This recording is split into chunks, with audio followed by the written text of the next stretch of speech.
My parents left Iran in 1979 after the Islamic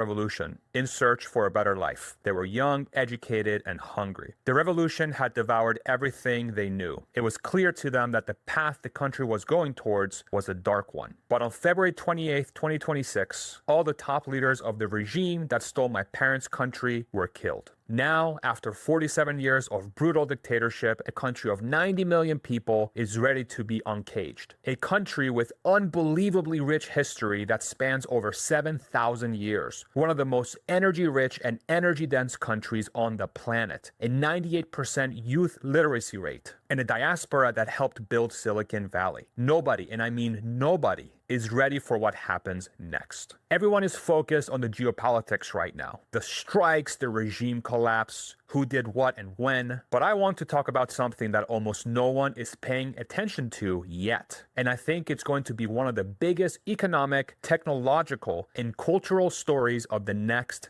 decade. Maybe the next 2 decades. I cannot overstate how big of a deal this is. The world has completely changed. I want to talk about what a free Iran actually means for the world. I have a deep personal connection to this story, and I've been studying history, technology breakthroughs, exponential growth curves, and economic transitions for 14 years now, since 2012. And the pattern I'm seeing here is one that I've seen before, and it just so happens to apply directly to my heritage and my people. When you have all the ingredients for explosive growth bottled up in a single constraint, and that constraint gets removed, you don't get slow, linear progress anymore. You get an eruption. So let me walk you through this. Because to understand where Iran is potentially going, you need to understand where Iran came from. We all need to understand what Iran actually is. Not what the news told you for the last 47 years, but what this civilization actually represents. Most Americans, and I say this with love because I am an American, know Iran mostly from 3 things: the hostage crisis in 1979, the nuclear program, and the death to America chants. And that's about it. Maybe you know it's like somewhere in the Middle East, somewhere between Afghanistan and maybe Iraq. Maybe you've had Persian food and you really liked it. Maybe a Persian guy sold you a house or a car or some jewelry, or tried haggling with you for freaking no reason. It happens a lot. But that picture, even though sometimes accurate, is so incomplete, it's almost criminal. So let me give you the real story. Iran is one of the oldest civilizations in human history. I'm talking about 7,000 years of continuous settlement. When most of Europe was still figuring out basic agriculture, Persians were building organized cities with governance structures. For context, the United States has been around for 250 years. We are babies compared to the Persian civilization, but we're still freaking awesome. Now, around 550 BC, so about 2,500 years ago, a man named Cyrus the Great founded the Achaemenid Empire. This was the world's first superpower, the single largest empire the world had ever seen, stretching 5.5 million square kilometers from the Balkans all the way to India. That's an area about 2/3 the size of the entire contiguous United States, but 2,500 years ago. Cyrus created the first postal system in human history. The idea that you could send a message across a vast distance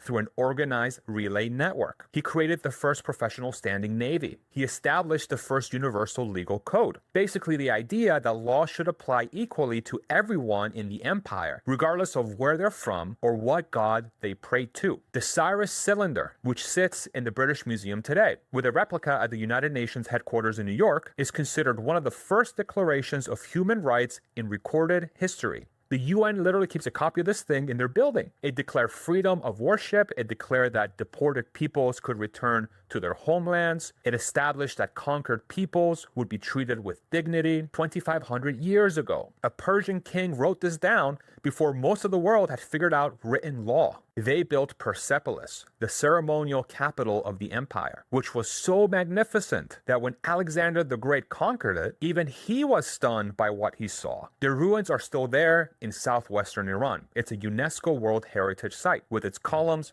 carvings, grand staircases, all built to a level of sophistication that influenced Roman architecture centuries later. But the Persian contribution to civilization didn't stop with Cyrus. After the Achaemenid Empire, you had the Parthian Empire, then the Sassanid Empire, which lasted from about 224 AD to 651 AD. The Sassanids ran one of the most advanced civilizations on Earth for over 400 years. They built the Academy of Gundishapur, which was essentially the world's first university hospital. Medical students would practice on actual patients under the supervision of physicians. The entire modern hospital system traces its roots back to this Persian institution. Then came the Islamic Golden Age, roughly from the 8th through the 14th century, and Persian scholars absolutely dominated during this period. Al-Khwarizmi, a Persian mathematician from around 780 AD, is literally called the father of algebra. The word algebra comes from the title of his book, Al-Jabr, the word algorithm, which is the foundation of every computer program, every AI system, every piece of software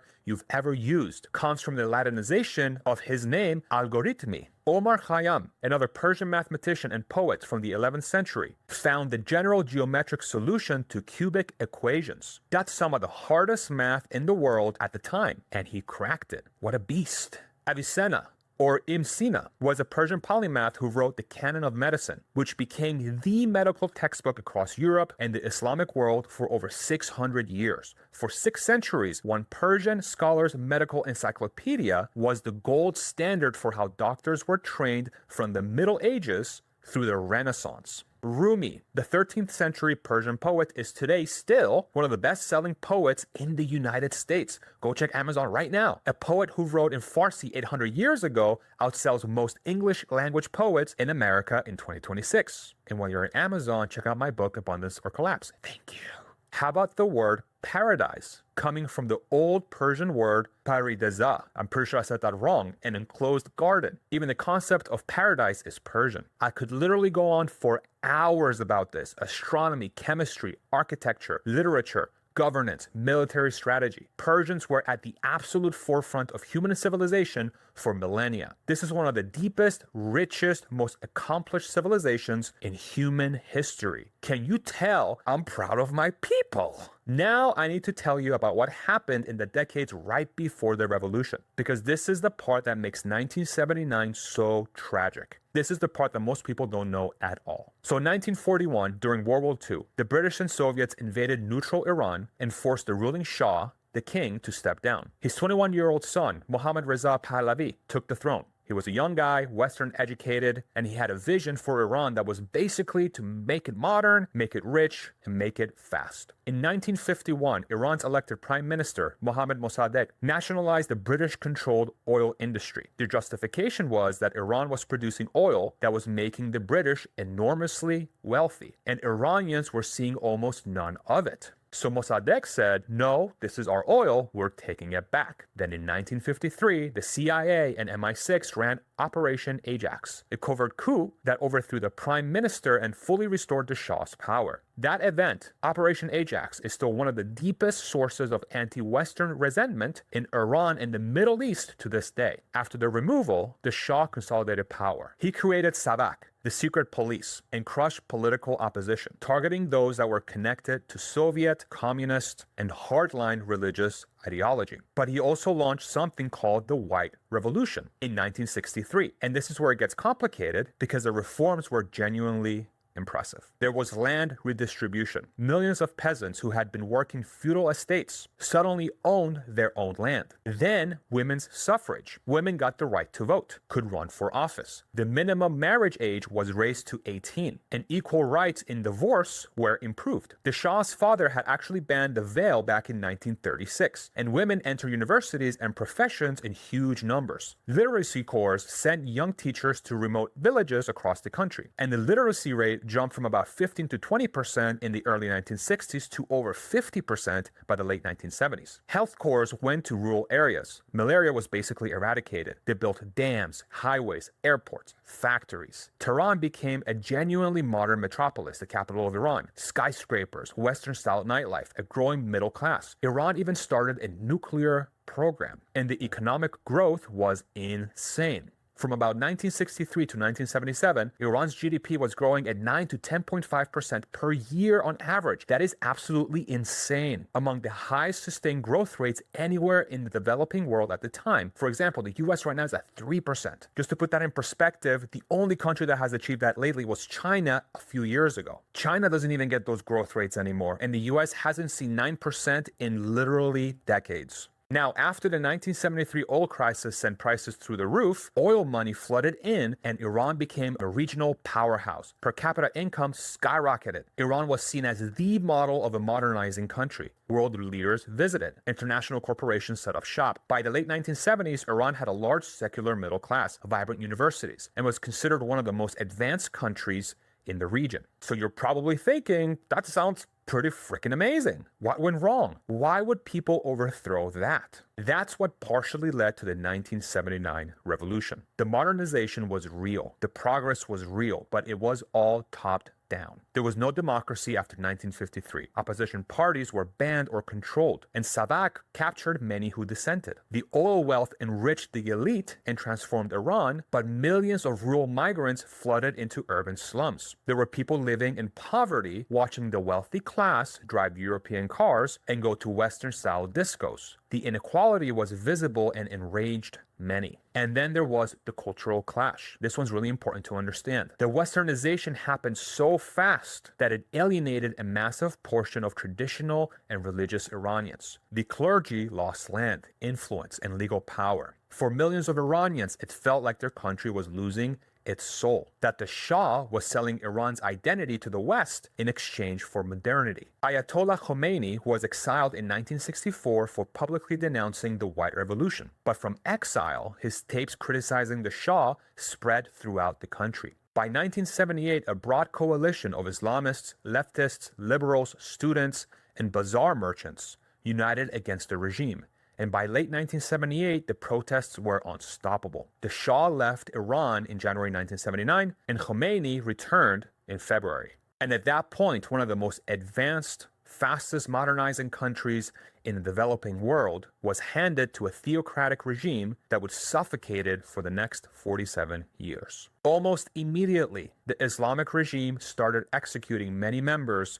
of the former government, and within months, it had fully consolidated power under the new regime. Moving forward, any dissent was violently crushed, with opposition leaders and members enduring mass executions by firing squad. That's the tragedy. Many Iranians today, especially in the diaspora, especially my parents' generation, still look back on the late Pahlavi era as a lost golden age. Not a perfect one. It wasn't a democracy. Savak was real. The inequality was real. But it was a country moving forward. It was a country where women wore what they wanted, where the economy was booming, where Iran was respected on the world stage. And then it was gone. And for those 47 years that the regime had total control of Iran, the country massively regressed towards oppression and violence against its own people, and the sponsorship of terrorist organizations throughout the world. But that reality is quickly coming to a close. And the question everyone should be asking themselves is, what happens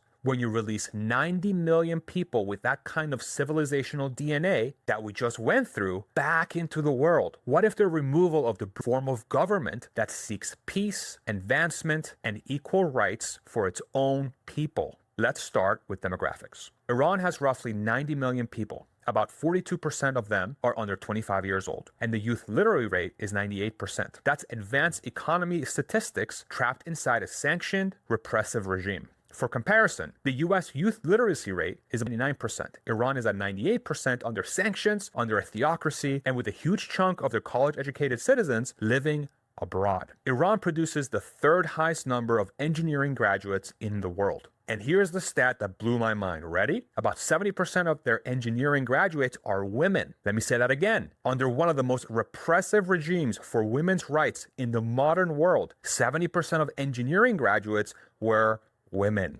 Anyone who went to school for engineering in the US is simultaneously shocked and kind of jealous of that statistics. If that doesn't tell you something about the drive and determination of the Iranian people, I don't know what does. The country has over 100 universities that rank globally for artificial intelligence research. Sharif University of Technology is often called the MIT of Iran, and graduates from Sharif are all over Silicon Valley right now. Between 2013 and 2022, Iran produced 2,700 AI research documents, the most of any Islamic nation by a massive margin. Iran ranks 17th globally in AI scientific output, while sanctioned, while cut off from the global technology economy, while a huge portion of the best minds have left the country. A country that has been sanctioned, brain drained, economically strangled, and isolated from the global technology stack still managed to rank in the top 20 globally for AI research. So the question becomes, what happens when you remove those constraints? What happens when those researchers get access to the same compute, the same funding, the same tools that their counterparts at Stanford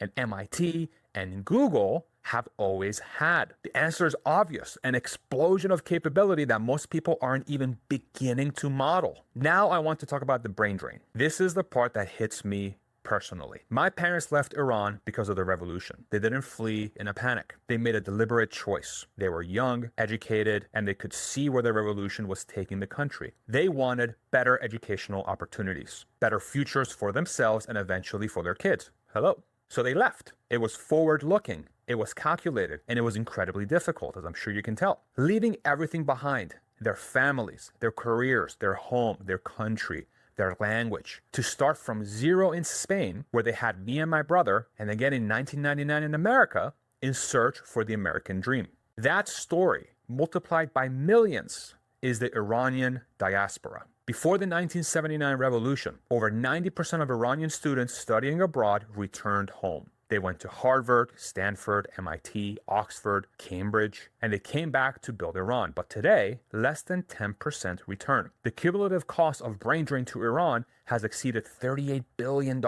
which is roughly double what Iran earns annually from oil exports. Think about that for a second. The loss of human capital costs them more than their entire oil revenue. The total number of Iranian-born immigrants has grown from about 500,000 before the revolution to over 3 million as of 2019. And it's almost certainly higher now after the protests of 22 and 2025 and 2026. But those people who left didn't just survive abroad. They absolutely thrived. Dara Khosrowshahi, who left Iran as a child, sorry Dara, I mispronounced your last name, I'm pretty sure, is the CEO of Uber, one of the largest technology companies on earth. Sazan Gudarzi runs Intuit, the company behind TurboTax and QuickBooks. Bobby Yazdani founded Saba Software and was an early investor in Google, Dropbox, and Uber, some of the most important technology companies of the last 2 decades. Ali and Hadi Partovi backed both Uber and Airbnb. Ali Ghodsi co-founded Databricks, which is now valued at tens of billions of dollars. Pierre Omidyar, the founder of eBay, he's of Iranian descent. There are tens of thousands of Iranian Americans in Silicon Valley leading companies valued at hundreds of billions of dollars collectively and all over the world. This is a community of builders, engineers, investors, and entrepreneurs who rebuilt their lives from nothing in a country where they didn't speak the language and went on to shape the industries that run the modern world. My parents were part of this wave. They rebuilt from zero. No language, no connections, no money. Just work ethic, determination, and the Persian cultural DNA that says you get knocked down, you build something bigger. So a free Iran doesn't just mean those 90 million people inside the country are finally unleashed. It means millions of us outside finally have a reason to go back, to invest back, to build back. The knowledge transfer alone would be staggering. You're talking about people who spent careers at Google,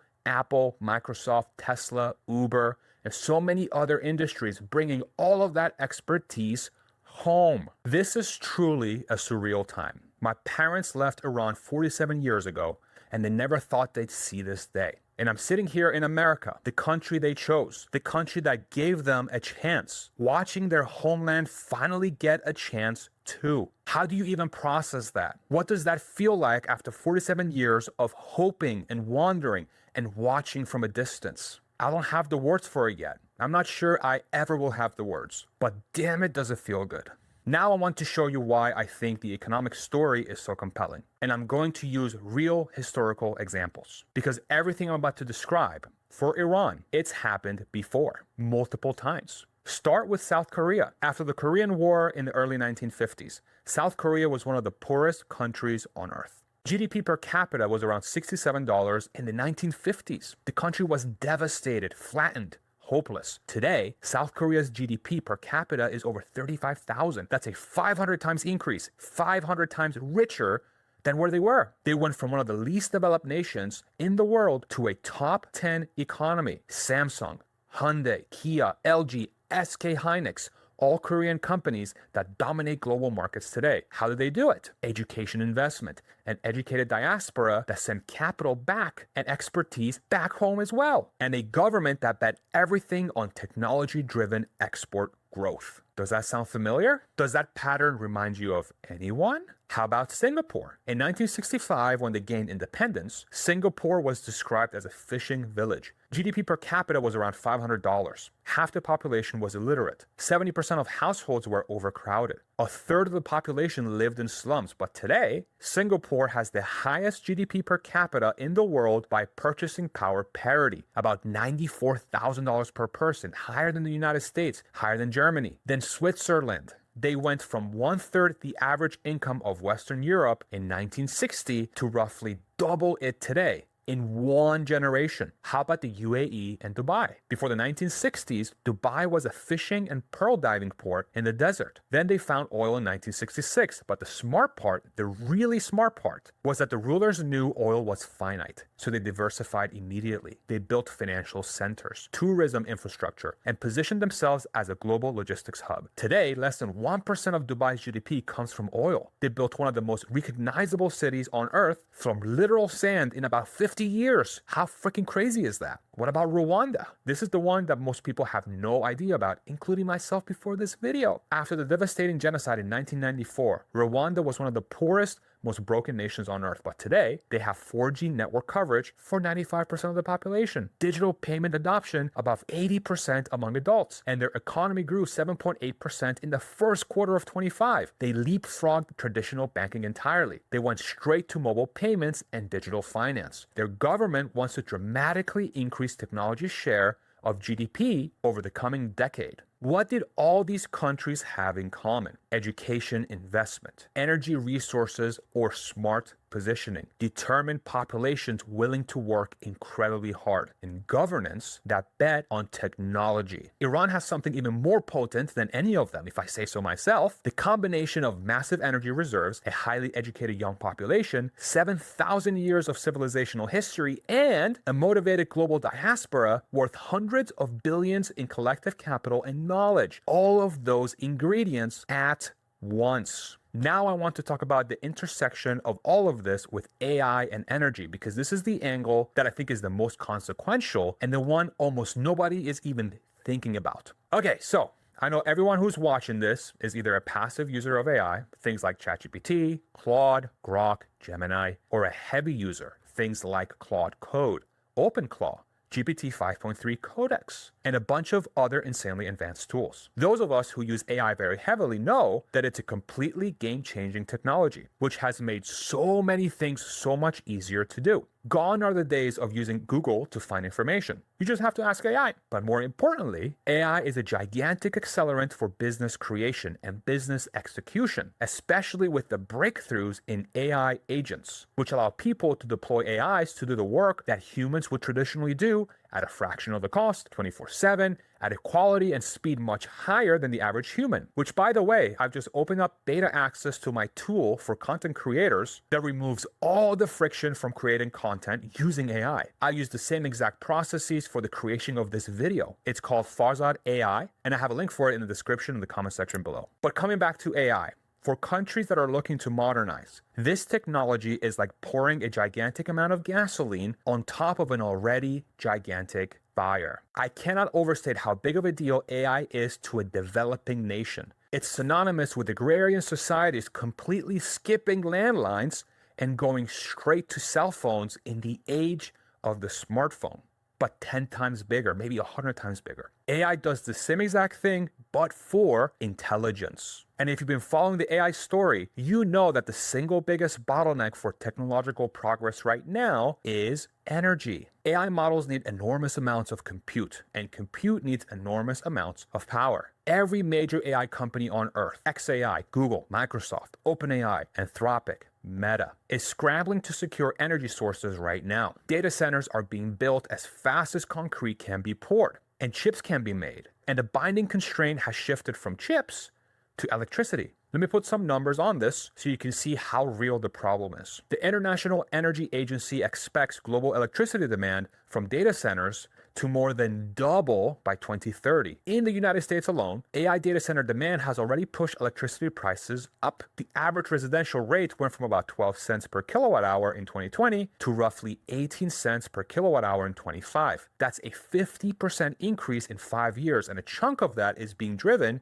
by data center construction, and I'm sure a lot of you have felt that. Companies are literally reviving old nuclear plants, building dedicated solar farms, and cutting massive deals with utilities just to feed these computing clusters. Microsoft is literally reviving 3 Mile Island, the nuclear plant that had that famous meltdown in 1979. That's how desperate the energy situation is. Now let's talk about what Iran has. Iran has the world's second largest natural gas reserves, roughly 34 trillion cubic meters, which is 17% of the entire planet's proven gas supply, second only to Russia. The South Pars gas field in the Persian Gulf is the single largest natural gas field on Earth, holding about 8% of the global reserves by itself. One single field holds 8% of all the natural gas on the planet. Iran also has the world's third largest proven oil reserves, accounting for 10 to 12% of the global total. But the energy story gets even more interesting when you look at renewables. 90% of Iran's land is suitable for solar power generation. The country gets over 300 days of sunshine per year, with average solar radiation of 4.5 to 5.5 kilowatt hours per square meter per day, which is among the highest anywhere on Earth. For comparison, Saudi Arabia gets about 5.5 to 6. Arizona, which is considered one of the best solar locations in the United States, averages about 5.5 to 6.5.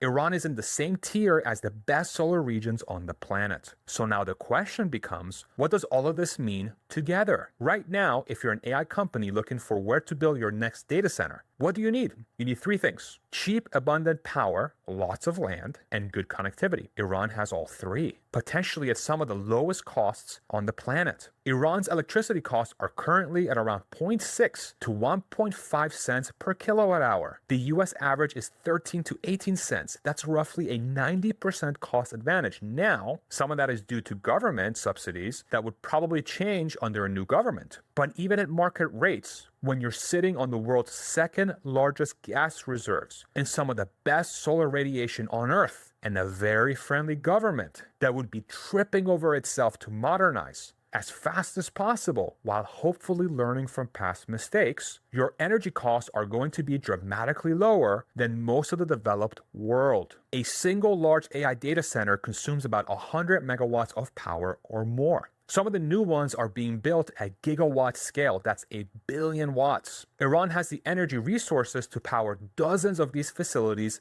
simultaneously. Natural gas provides immediate, reliable baseload power. Solar provides long-term clean energy that keeps getting cheaper every year. Solar costs have dropped about 90% over the last decade. Iran could run a hybrid model, gas bridging the gap while solar plus battery storage scales up, and become one of the most important energy suppliers for global AI compute infrastructure. And I want to be really specific about what this means practically. If you build a 500 megawatt data center campus in Iran running on domestic natural gas, your power costs could be a fraction of what you'd pay in Virginia or Texas or California. We're talking potentially hundreds of millions of dollars per year in savings on electricity alone. At scale, that's the kind of economic advantage that reshapes industries. AI is truly a game-changing technology, but it doesn't come without its pitfalls. I cover those deeply in my book, Abundance or Collapse, that I plugged a little earlier,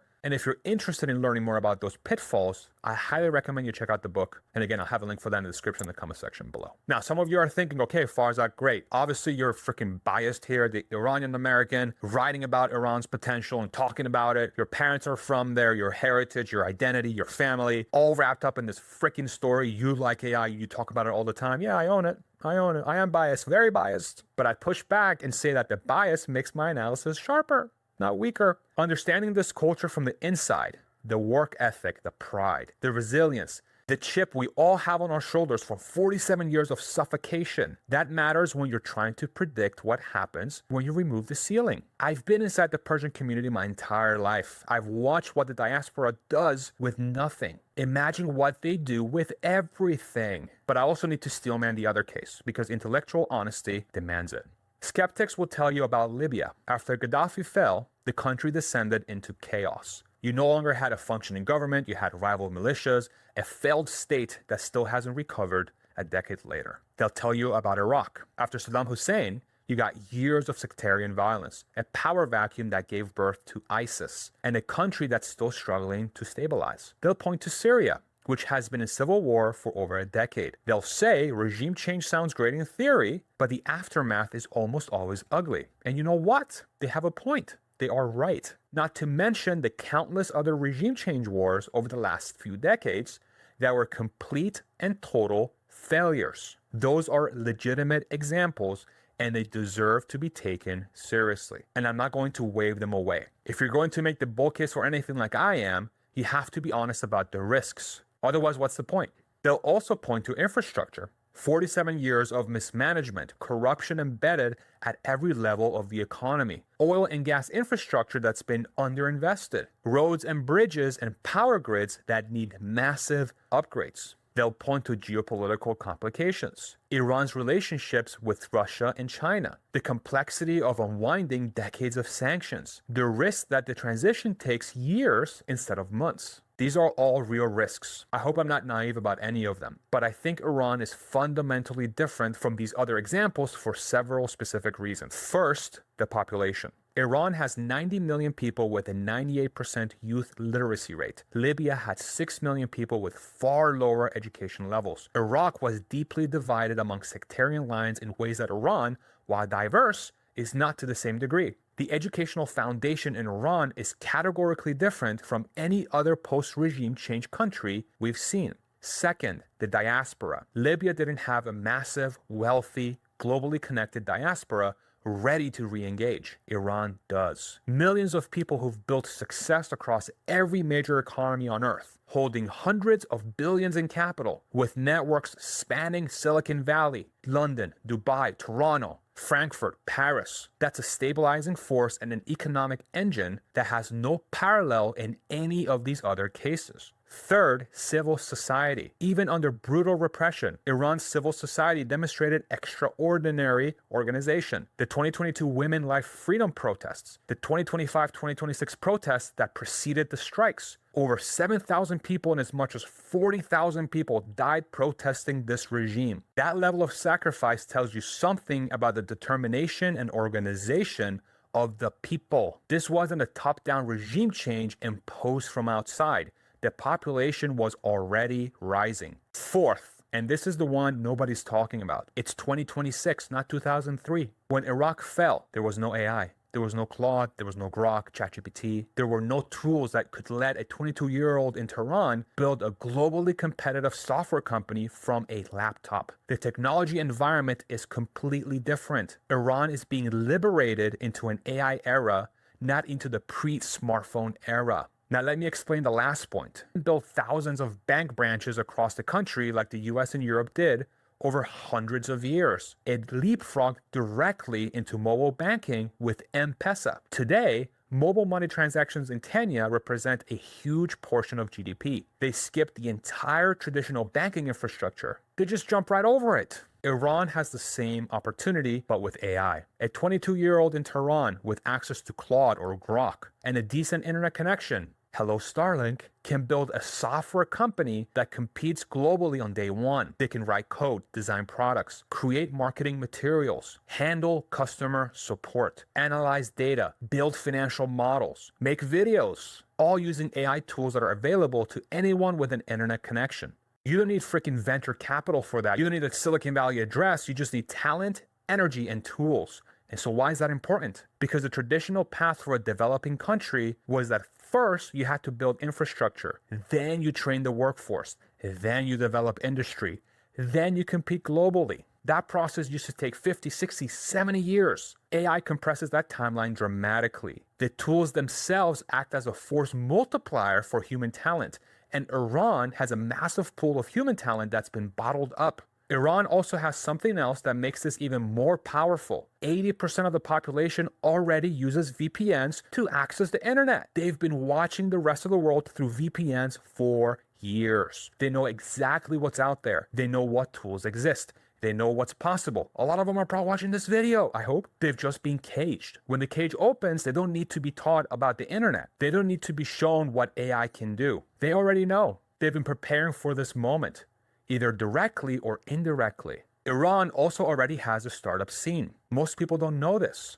Despite everything, there are over 3,700 startups operating in Iran as of 2025. They've raised $676 million across founding rounds. They built their own alternatives to PayPal, to Uber, to Amazon, because sanctions forced them to build everything domestically. There are over 45 science and technology parks across the country, 600 innovation centers, and they have 259 fintech startups alone. All of this built under the most extreme constraints imaginable. Now remove those constraints. What do you think happens? When sanctions were temporarily lifted in 2016 under the Iran nuclear deal, Iran's GDP grew 12.5% in a single year. That was the only double-digit growth Iran had experienced in decades. And it happened just from partially restoring oil exports. Nothing else changed. The regime was still in power. The brain drain was still happening. There was no AI revolution, and they still hit 12.5%. Now imagine full sanctions relief, democratic governance, foreign investment flooding in, diaspora capital returning, and the AI tailwind, all hitting at once. I honestly don't think most people can even conceptualize, including myself, how fast this could move. Former Iranian President Rouhani said in 2014 that Iran had the potential to become a top 10 economy within 30 years. And he said that under sanctions, under the regime. And he was right. But with freedom, with the diaspora returning, with AI as a force multiplier, how much does that timeline compress? Okay, so now let's actually role play this. What would this actually look like in practice in the best case scenario? Keep your fingers crossed, okay? For the first wave, sanctions relief floods the economy with foreign investment. Oil and gas exports ramp immediately. GDP growth easily hits double digits again. Construction and infrastructure spending goes through the roof.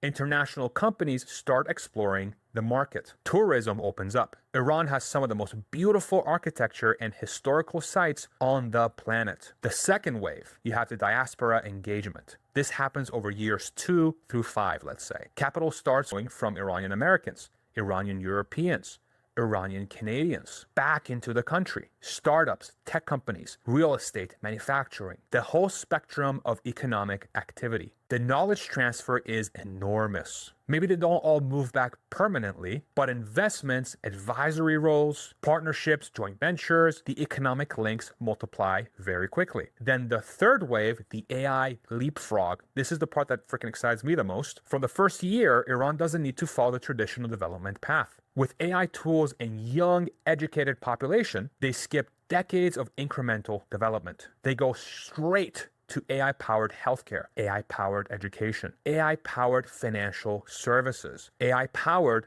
energy management. They potentially become one of the world's most important energy suppliers for AI compute. They attract data center investment from major tech companies looking for cheap, abundant power. And with that, I want to put my predictions on the record since I'm feeling so freaking optimistic. I predict that the country will be able to transition to a stable, democratic government. And within 15 years, Iran will be a top 20 global economy. Within 25 years, top 10. That's aggressive.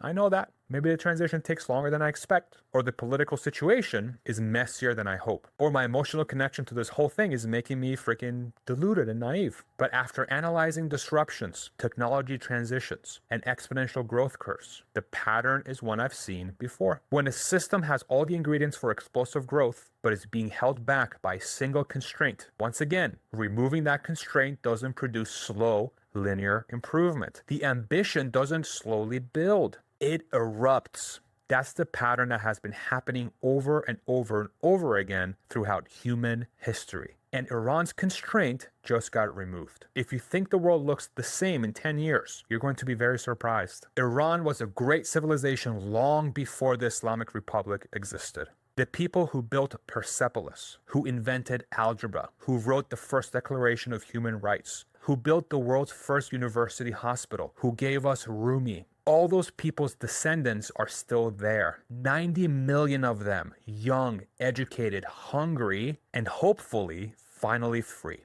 The last 47 years were an aberration, a painful, brutal one, but an aberration. The culture that produced 7,000 years of civilization doesn't forget what it's capable of. We truly seem to be living through one of the most exceptional, craziest times in history. And what's even more exciting is that it just feels like we're just getting started. And look, if you're watching this and you're sitting there thinking about what comes next, not just for Iran, but for your own life, your investments, your career. The psychology of navigating these kinds of massive shifts is actually way harder than the analysis. Bradford Ferguson, a Rebellionaire, has a whole video about the weird reality that nobody tells you about when you're watching the world change this fast. The video is called The Weird Reality No One Tells You About Getting Rich. And it gets into the identity shifts, the purpose questions, the relationship dynamics, all the stuff that changes when the world around you starts moving at this speed. I'll link that video below. These are the same guys who called lemonade at 16 bucks going to $83 when everyone thought that was crazy. So they kind of know what they're talking about. Okay, everybody, thank you so much for watching this video. This was very personal for me, and I really hope this was informative and helpful, and we'll see you in the next one. Take it easy, everybody. Bye-bye.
Now, heartbreaking news, Chuck Norris passed away at the age of 86. A true American, a patriot, and he passed away. Heartbreaking. Now, this was going viral about him. Why are you a conservative, sir? Well, I used to be a Democrat, but unfortunately the Democrats went too far to the left, and the Republicans moved into their position that the Democrats were 40 years ago.